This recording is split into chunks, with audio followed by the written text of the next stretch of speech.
Hello दोस्तों, स्वागत है आपके इस नए चैनल बिहार बोर्ड गोल बैच में। आज हम पढ़ने वाले हैं क्लास 10th के भूगोल में चैप्टर 1 के कुछ बेसिक बातें। तो चलिए देर ना करते हुए अपनी क्लास की शुरुआत करते हैं। भूगोल, दुनिया का अध्ययन ही भूगोल कहलाता है।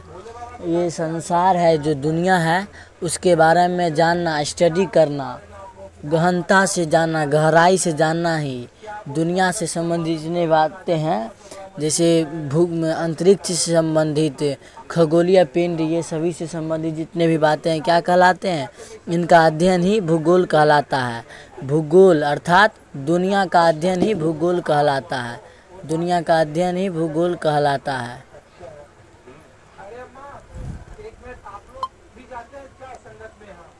भूगोल का जनक इरेथोस्थनीज को कहा जाता है। भूगोल का जनक इरेथोस्थनीज को कहा जाता है। भूगोल का जनक किसे कहा जाता है?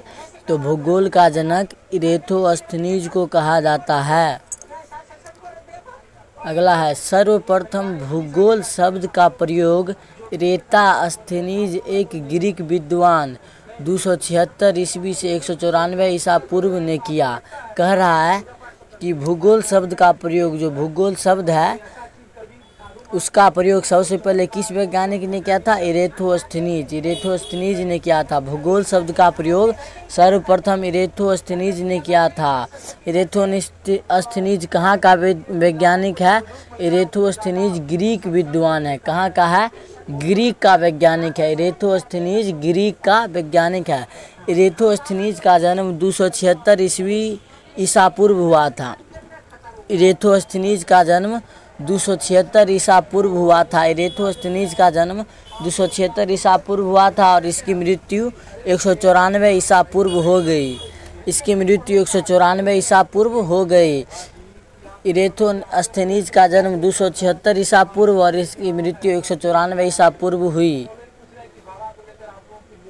यह शब्द ग्रीक भाषा के दो मूल शब्द जीईओ, जो मतलब होता है भू अर्थात पृथ्वी, जीईओ ज्योग्राफी को हम ज्योग्राफी अर्थात जीईओ और उसके बाद GRAPHOS ज्योग्राफी। ज्योग्राफी शब्द में जीईओ का अर्थ होता है भू अर्थात पृथ्वी। उसके बाद ग्राफ्स, GRAPHOS ग्राफ्स का अर्थ होता है वर्णन, उसके बारे में जानना, स्टडी करना, अध्ययन करना।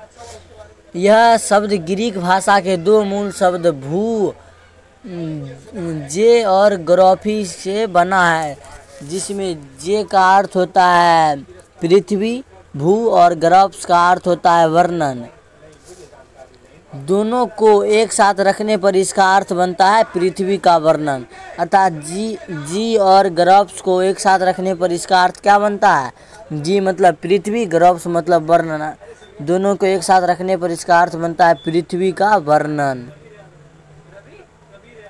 दोनों को एक साथ रखने पर इसका अर्थ बनता है पृथ्वी का वर्णन। भूगोल शब्द ग्रीक भाषा के कितने मूल शब्द से बने हैं? तो दो शब्द। ग्रीक भाषा के दो शब्द से भूगोल शब्द की उत्पत्ति हुई।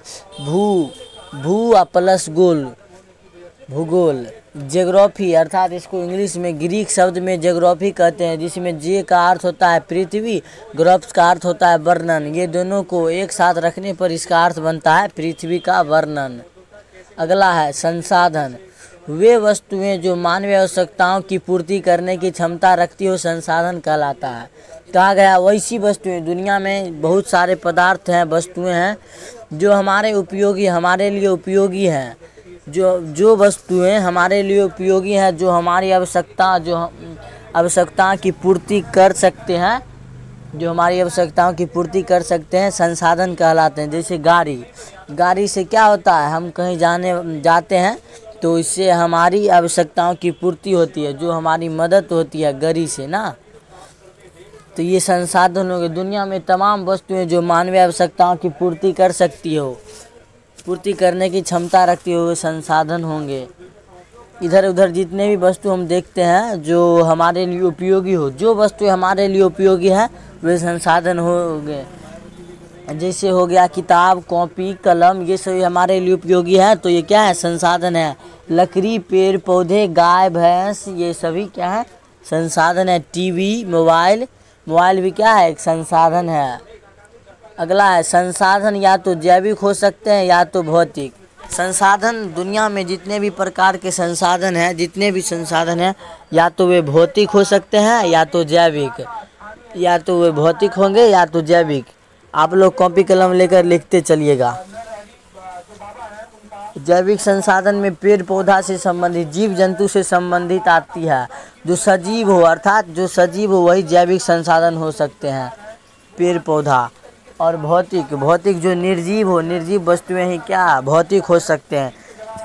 ये खटिया, पंखा, साइकिल, टीवी, मोबाइल, ये सब क्या है, भौतिक संसाधन है, क्योंकि ये सब निर्जीव है ना। अगला है तकनीक सहायता से ही हम किसी संसाधन को जीवन उपयोगी बना सकते हैं। तकनीक क्या मतलब क्या होता है, तकनीक का अर्थ होता है ज्ञान।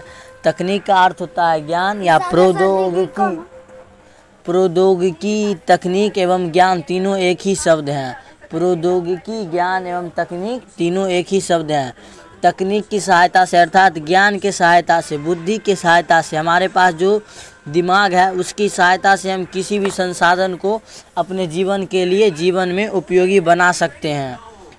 अर्थात उसका उपयोग अपने जीवन में जो कार्य हैं उनके लिए कर सकते हैं। किसके सहायता से, अपने दिमाग के, बुद्धि के सहायता से।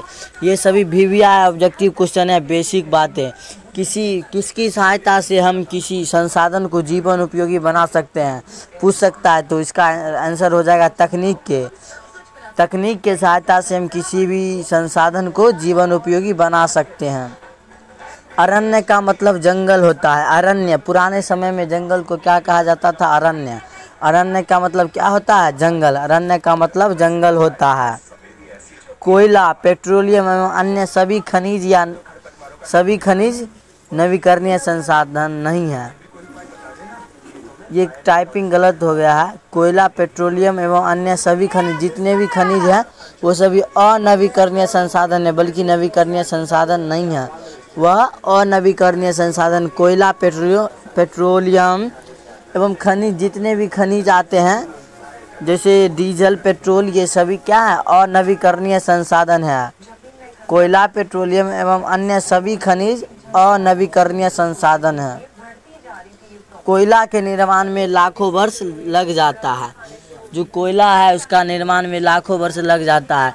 जब हमारे पृथ्वी पर बाढ़ आता है, बाढ़ आता है, भूकंप आता है, इससे हमारे पृथ्वी के ऊपर पेड़ पौधे सभी पृथ्वी के अंदर चले जाते हैं और ये लाखों करोड़ों वर्ष बाद ये कोयला में परिवर्तित हो जाता है, जिसका उपयोग हम लोग अभी जलावन में करते हैं।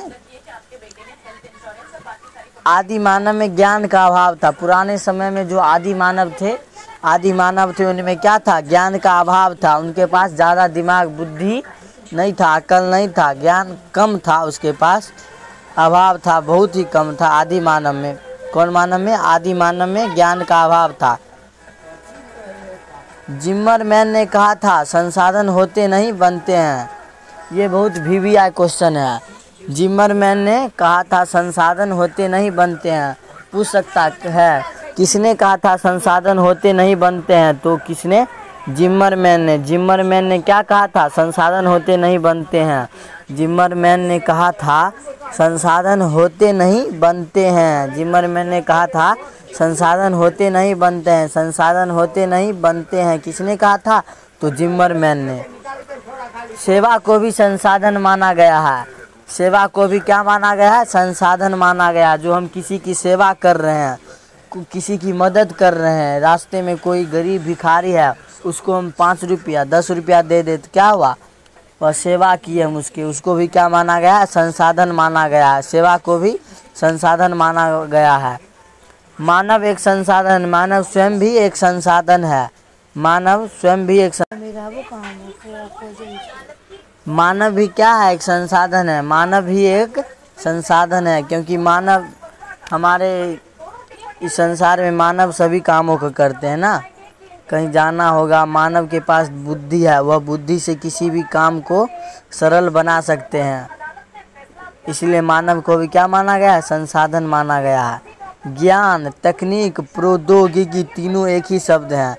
पहले हमने बताया था ज्ञान अर्थात बुद्धि, तकनीक को ही क्या कहते हैं, बुद्धिए कहते हैं, ज्ञाने कहते हैं, प्रौद्योगिकी, तीनों एक ही शब्द हैं। ज्ञान, तकनीक, प्रौद्योगिकी तीनों एक ही शब्द हैं। ज्ञान, तकनीक, प्रौद्योगिकी क्या है, तीनों एक ही शब्द हैं।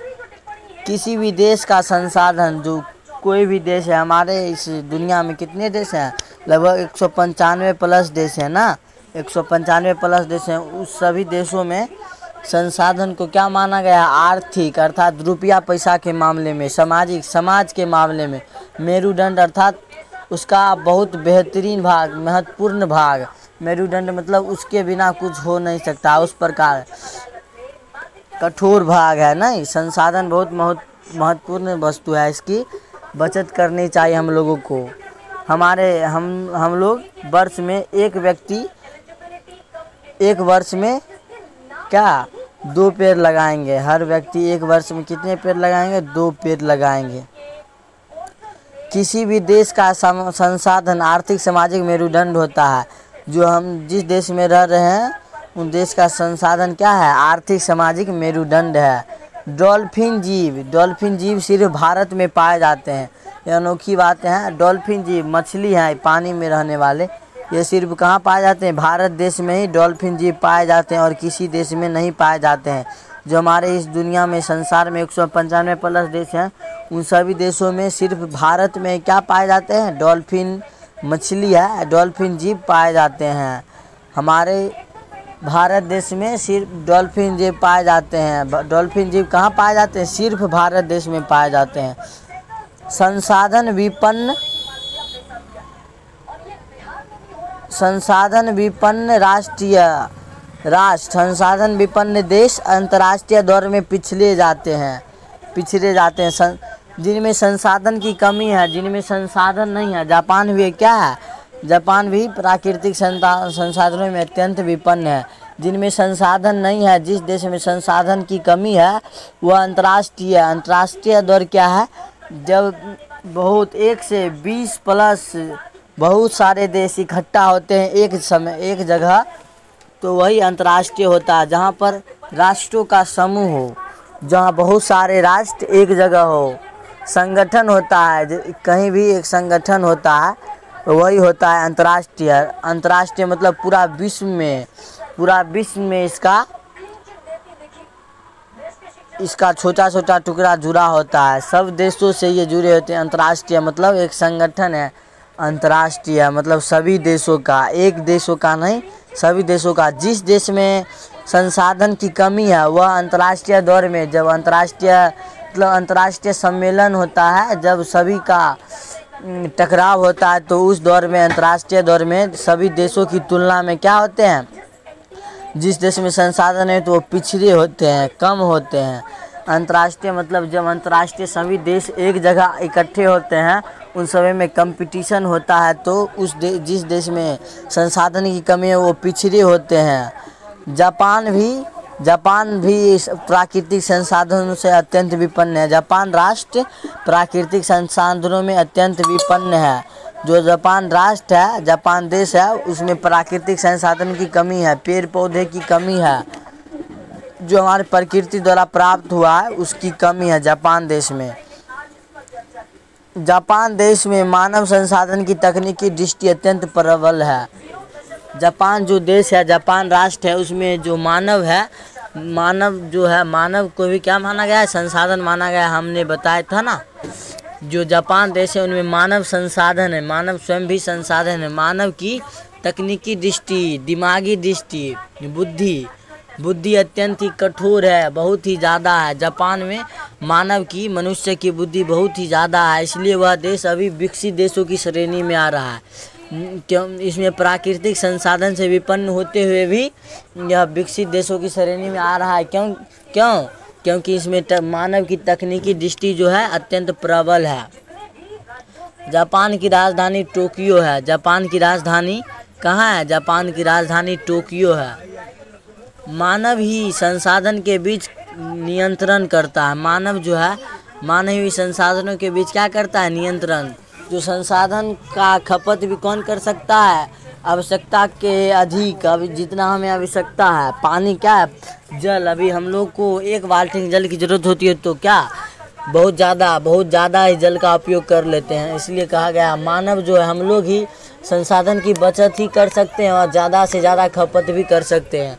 इसलिए संसाधनों के बीच नियंत्रण कौन करता है? मानव ही संसाधनों के बीच नियंत्रण करता है। अगला है प्राकृतिक संसाधन में विपन्न होने के बाद भी जापान देश तकनीक के माध्यम से विकसित देश की श्रेणी में आता है। जापान देश में प्राकृतिक संसाधन की कमी है, फिर भी यह विकसित देशों की श्रेणी में आता है। जिस देश में प्राकृतिक संसाधनों की कमी है वह बहुत पिछड़े देशों की श्रेणी में आता है, लेकिन जापान में प्राकृतिक संसाधन नहीं है, कम है, बहुत ही कम है, फिर भी ये विकसित देशों की श्रेणी में आता है क्योंकि इनमें तकनीकी दृष्टि बहुत ही। क्या कह रहे थे हम? प्राकृतिक संसाधन में विपन्न होने के बाद भी जापान देश तकनीक के माध्यम से, किसके माध्यम से? दिमाग के, तकनीक के माध्यम से विकसित देशों की श्रेणी में आ रहा है। प्राकृतिक संसाधन इनमें नहीं है। किस देश में प्राकृतिक संसाधन का अभाव होने के कारण में विकसित देश की श्रेणी में आता है? ऐसा कौन सा देश है?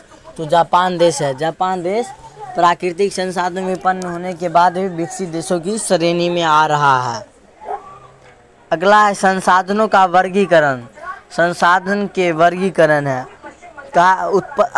उत्पत्ति के आधार पर संसाधन 2 प्रकार के होते हैं। उत्पत्ति के आधार पर संसाधन के कितने प्रकार होते हैं? 2 प्रकार। उत्पत्ति के आधार पर संसाधन